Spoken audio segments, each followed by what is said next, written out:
subject. And now, here's Dan and Darrell.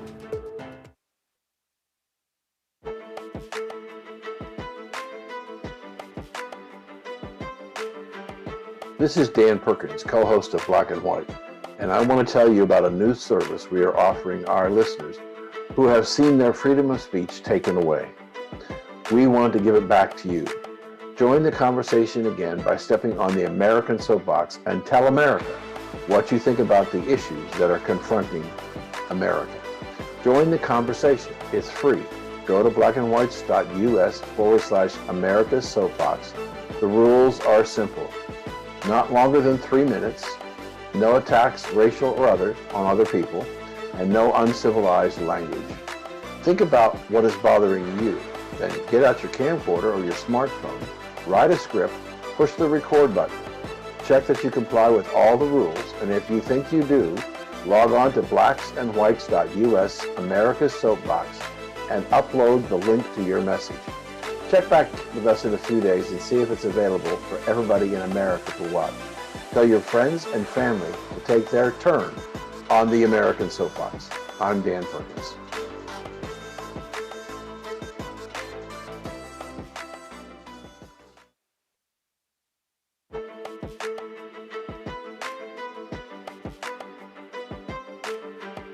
This is Dan Perkins, co-host of Black and White, and I want to tell you about a new service we are offering our listeners who have seen their freedom of speech taken away. We want to give it back to you. Join the conversation again by stepping on the American soapbox and tell America what you think about the issues that are confronting America. Join the conversation. It's free. Go to blackandwhites.us/America's Soapbox. The rules are simple. Not longer than 3 minutes, no attacks, racial or other, on other people, and no uncivilized language. Think about what is bothering you. Then get out your camcorder or your smartphone, write a script, push the record button. Check that you comply with all the rules, and if you think you do, log on to blacksandwhites.us/America's Soapbox and upload the link to your message. Check back with us in a few days and see if it's available for everybody in America to watch. Tell your friends and family to take their turn on the American Soapbox. I'm Dan Perkins.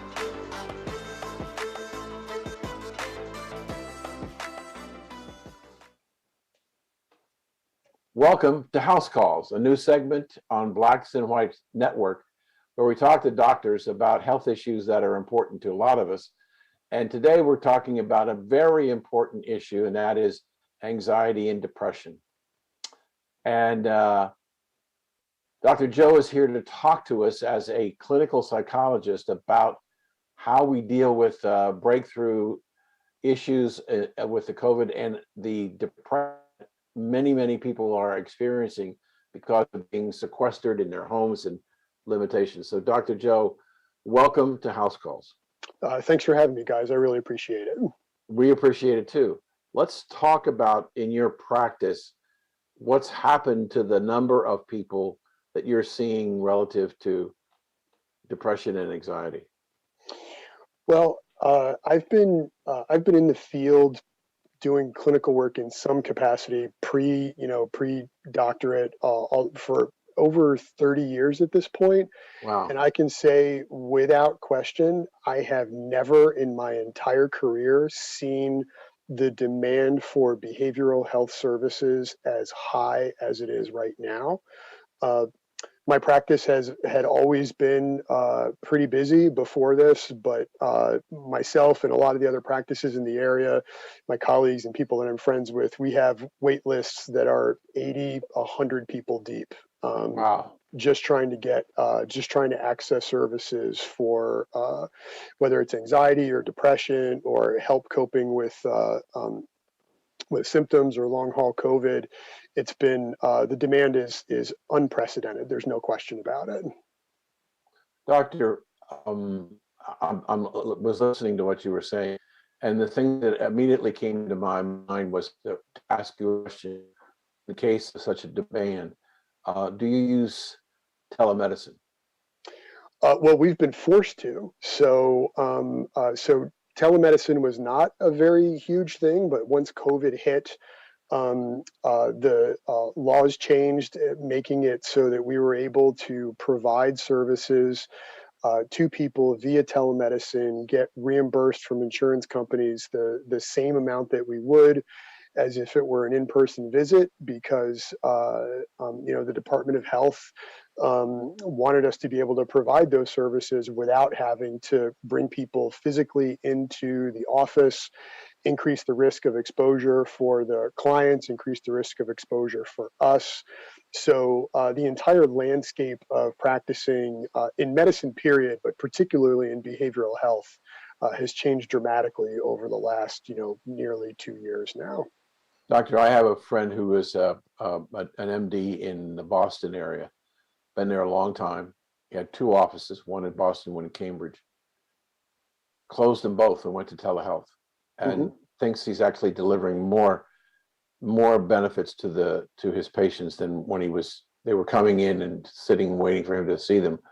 But I look at the explosion. I mean, in telehealth, these are the last numbers that I saw, Doctor. In 2019, there were approximately 1 billion calls made across the entire medical practice. In 2020, it was 14 billion calls made. It's become an important part. I'm going to ask you a couple more questions, and I'm going to turn you over to my partner, Darrell, because I know he has interest in this subject matter too. Are there particularly unique problems from a psychological standpoint for long haul patients? Certainly. And I would say that those problems come in two layers. So if someone has had a COVID infection, the research says basically about 1 in 3 people who have a COVID infection will suffer some kind of prolonged symptom. And by prolonged, any period after the active infection, it could last for 6 months, a year, or longer. We're still tracking these things.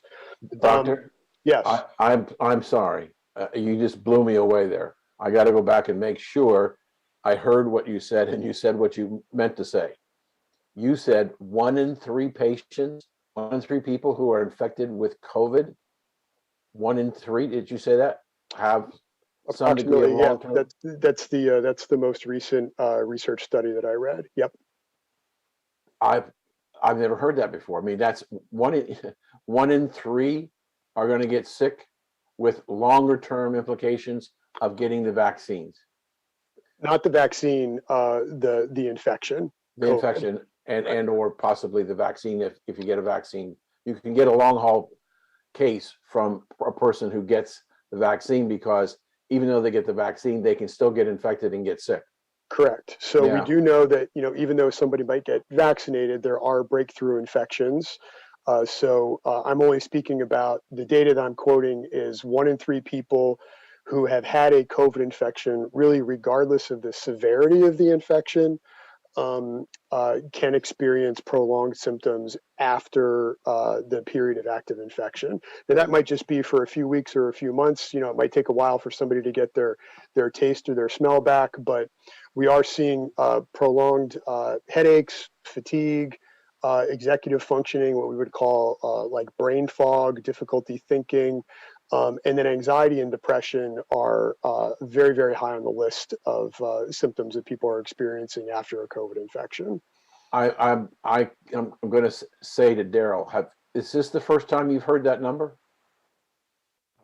Dan, I was doing research a couple of days ago on this topic, and no, it's not the first time. It doesn't amaze me, but what shocks me is the fact that I know he's going to go into it in a few, because that's going to be my line of questioning, that those individuals that are suffering from depression, many of them are suffering from depression because not the virus, but the point that they have a experimental cure or an experimental therapeutic that they're not even sure of. That's the depression. insecurity about knowing what the outcome is going to be of getting the vaccine or the virus. Right. With that, why don't I just turn it over to you? You got about 4.5 minutes. Okay, Doctor, you know I'm happy because I'm here talking with a man that you were at a great college, university. I got to give you credit. Do you find that many of those cases that you've seen or those clients that you have talked to have issues that, I hate to say it this way, but do you find them discovering that they are having sexual dysfunctions? So look, sexual dysfunction goes hand in hand with depression and anxiety. So, you can have problems in those areas regardless of what the cause of the depression and the anxiety are. So yeah, certainly it's lack of libido, sexual desire, performance issues. It runs across the board with anxiety and depression of any ilk, really.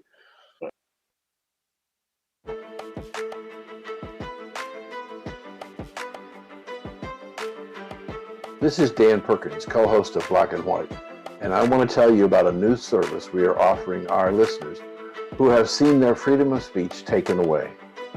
We want to give it back to you.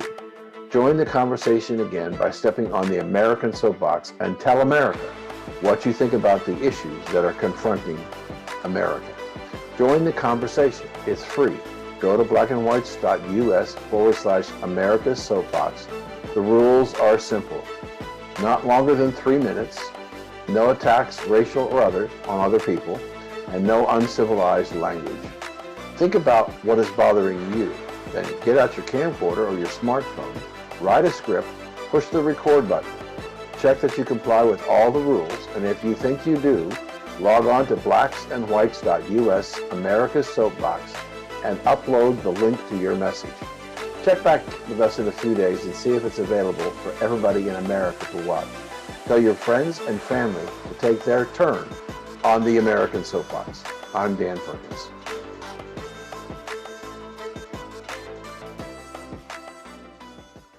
Yeah, I mean, I think it's kind of weird because, there's a movie I looked at the other day. It's called Children of Men, where they came out with a antivirus for people, and I don't know, most in our age group have probably seen it. And years later, men were not able to produce for women to give babies, the sperm. So the idea is, I mean, they haven't done the research. There's not enough research to know, but a lot of people are fearful of this, the effects that will come from taking the anti-therapeutic virus vaccine, if they want to call it that. Do you see that there's a lot of couples or family members that are struggling psychologically, those especially with children, when it comes to having COVID or have had COVID, or just for the fact that they took a therapeutic vaccine that was designed to possibly stop the virus, but has not? Do you see them as having issues or concerns about their children more so than themselves, or do you see it as they're looking at their partner more so than themselves? So I just want to be sure I have your question right. Do you see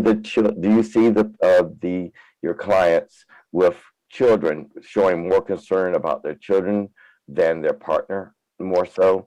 So in regards to taking the vaccine, or in regards to having the virus, taking the vaccine, or simply just a concern because of what's going on in the society when it comes to COVID? So I would say that in general, people are scared, and what Dan mentioned before about uncertainty. Any kind of uncertainty will usually lead to pretty pronounced anxiety.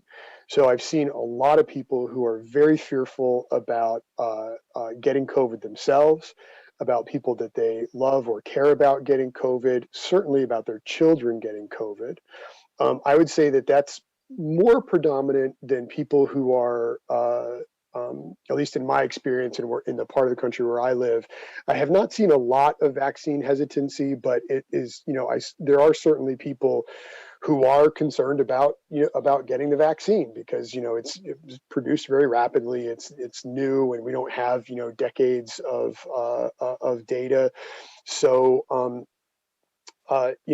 sometimes it feels like people are having to make a choice between two options that neither one feels particularly ideal to them. They don't feel like they have a lot of control over what's going to happen to them in their life. It feels like, the only way that they can really prevent getting the virus is by completely isolating themselves, which in and of itself has tremendous psychological implications. So I think people in general are feeling like they don't have a lot of places to turn. Even people who are not vaccine hesitant, who are rushing out and getting the vaccine. What we're seeing is that it's not providing 100% protection, and there are way more breakthrough infections than I think anybody hoped there would be. People are scared. They're scared for themselves. They're scared for their loved ones. They're scared for their kids across the board. No question. It's just a terrible situation, Doc. And psychologically, I see the American public once again scattered with fear. Go, Dan. Yeah, Doctor, we have to take a commercial break, but we'll be right back with Dr. Joe. Here's a message from one of our sponsors.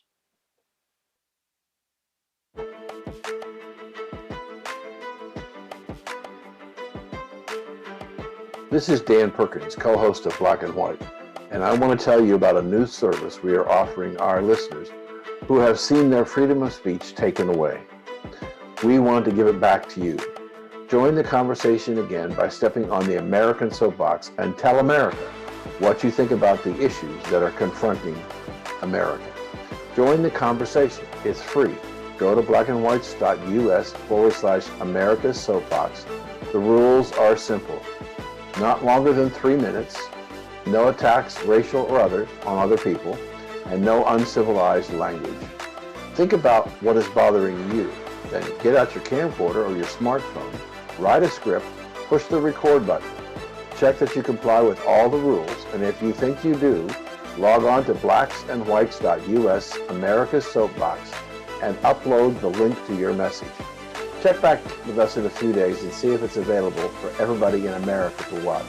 Tell your friends and family to take their turn on the American Soapbox. I'm Dan Perkins.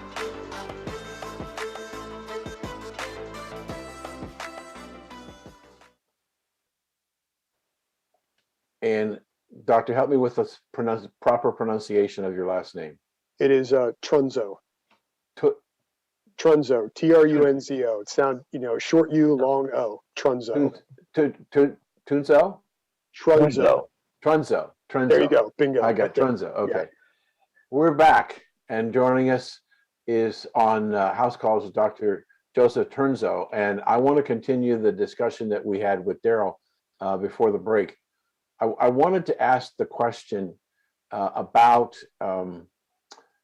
what's going on you talked about psychology. I'm not a doctor. I'm not a nurse. I'm not a nurse practitioner. I'm a guy that's very interested for personal reasons in what's going on here. But one of the greatest fears that I have, Doctor, from my standpoint, and I don't know whether America has it, is the fear of the unknown. I look at the people saying that we should give this vaccination, which is really it's not a vaccination in a classical sense. We should start giving it to infants to 12 years of age. And from a depression standpoint, my worst case scenario, Doctor, which I'd like you to comment on, is that we pressure people into getting this vaccination, and we give it to children from infancy all the way up to adulthood. And 2 or 3 years from now, we start seeing serious problems. You can't get that vaccine out of your body once it's in there. So I'm concerned about an adverse event that just creates panic and serious depression because of that panic. So what do we do about it? Well, I'm gonna speak to the generality of your question because Okay. I'm not a physician, I'm not an immunologist, so I can't speak to the risk of what happens long term if someone takes a vaccine. That's not my it's not my area of expertise. But the one thing that you did say that I think hits home for everybody is fear of the unknown. Mm-hmm. And as a psychologist, what I see all the time, and really what the root of most anxiety is uncertainty and not knowing what's going to happen and not having control over what the future holds.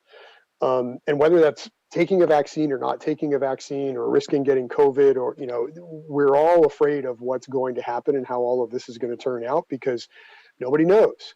So the book that I wrote, Long Haul COVID, a Survivor's Guide, presents a system of psychotherapy called Acceptance and Commitment Therapy, or ACT, that deals specifically with helping people to manage situations in their life that they feel like are uncontrollable, and may actually probably are uncontrollable, and how to kind of transcend suffering and find a way to live a meaningful life, even in the most uncertain of times, which we are certainly living in right now. Yeah, I look at it and say, wow, the something in the neighborhood of about 30%. This is probably several months ago, doctor, but survey was done of nurses and doctors as to their interest in taking the vaccine. Mm-hmm. And something like, at that time, 40% said no. And well, the commonality between the nurses and the doctors as to why, it's because we don't know what the long-term impact will be, not only on the virus, but the vaccine. And I hope that I'm wrong, but if I'm wrong, if you can't handle the load today because of the waiting line to get in to see you, imagine what it would be if something serious happened as a result of this gene therapy that we're putting in our bodies. So unfortunately, I don't think that I don't think my wait list is going to go down anytime soon. So whether it's I would certainly agree. if there's some long-term side effect from the vaccine, or whether it's just prolonged COVID, I have a very, very distinct feeling that the spike in the need for services is if we're lucky, it plateaus, and doesn't go any higher, but I don't anticipate it going down anytime soon. Yeah. Can you take a moment, doctor, and tell us um, the profile of your typical patient, if there is such a thing? Who's coming to see you? Male, female, age, whatever, however you want to break it down. So it runs the gamut. So I see, my office isn't far from a local university, so I see a number of university students. I see young adults, older adults, middle age, people with families, people who are single. I have a specialty in helping people to cope with chronic illnesses. So a number of people that I see have a variety of long-term medical problems, which is part of the reason that I was interested in writing the book about long haul COVID. So my practice runs the gamut. I was pretty full before all of this happened, so I don't have necessarily like a massive influx of people uh, uh, who are coming to me strictly because of COVID. But all of the people that I have heightened symptoms because of COVID, and there have certainly been a larger number of people seeking services because of COVID. Is the average, I'm not sure in your business what's the right way to say this, but is the average number of visits per patient increasing because of all what's going on? So in my line of work, that typically we see people once a week, maybe once every other week. I personally have not seen a huge interest. So it's not like I'm doubling up and seeing people twice a week all of a sudden. I don't really have room in my schedule to do that, but it wouldn't surprise me if other clinicians are experiencing that, because the level of distress and the need for more frequent contact with a behavioral health clinician has increased.